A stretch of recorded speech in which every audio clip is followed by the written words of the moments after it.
Say and do what you actually believe, and the symbols you put out there, the things you say and the things you do, those red hats are ways that people can find you. What you have the ability to do as designers is create those symbols and allow people to use those things to say something about who they are. Work for companies, work for clients, work for people who you believe what they believe. Show up and feel a part of something bigger than yourself.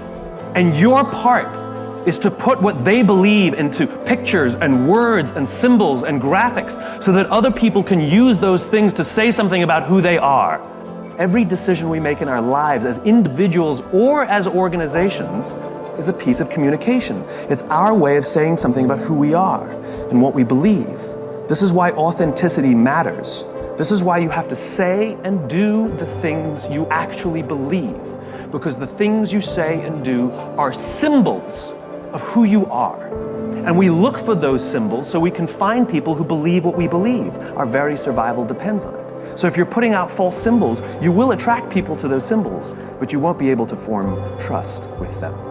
I talk to so many smart, fantastic, ambitious, idealistic, hard-working kids, and they're right out of college, they're in their entry-level jobs, and I'll ask them, how's it going? And they'll say, I think I'm gonna quit. And I'm like, why?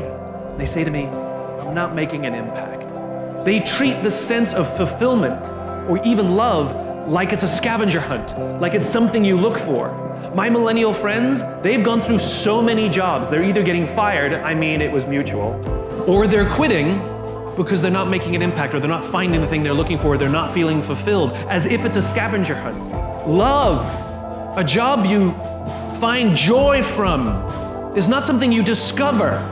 It's not like, I found love. Here it is. I found a job I love. That's not how it works. Both of those things require hard work. You are in love because you work very hard every single day of your life to stay in love. Passion is not an actionable word.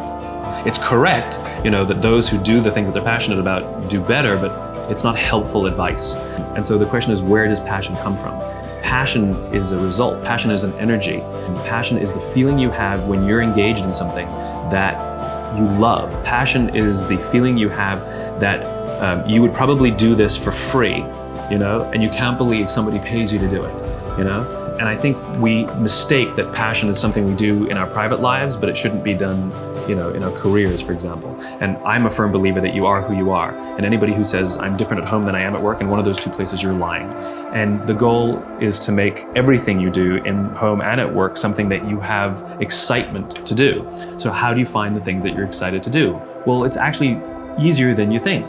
What are the things that you love to do? What are the things that you would do for free? How can you recreate that feeling and be paid for it? So what are the things that I do on the weekend, right? I love, I'm very involved in the art world. I love to go to museums and galleries, but I love to go see dance and performances because I want to see how others are interpreting the world. So that inspires me. New ideas, new thoughts, new ways of looking at the world are things that interest me privately, and I seek it out and pay money for it, right? So does that mean I have to have a career in the arts? No, it means I have to have a career where new ideas are explored, where people are experimenting and trying things out, and I have to explore new ideas and try things out, and I'm just as excited to go to work every day as I am to, go do something on a Saturday night. And so the idea of finding your passion is ironically simple because you should be doing stuff that you enjoy sometimes. What is the stuff that you enjoy, and then what is the stuff that you love? Who are the people that you love, and what do they all have in common?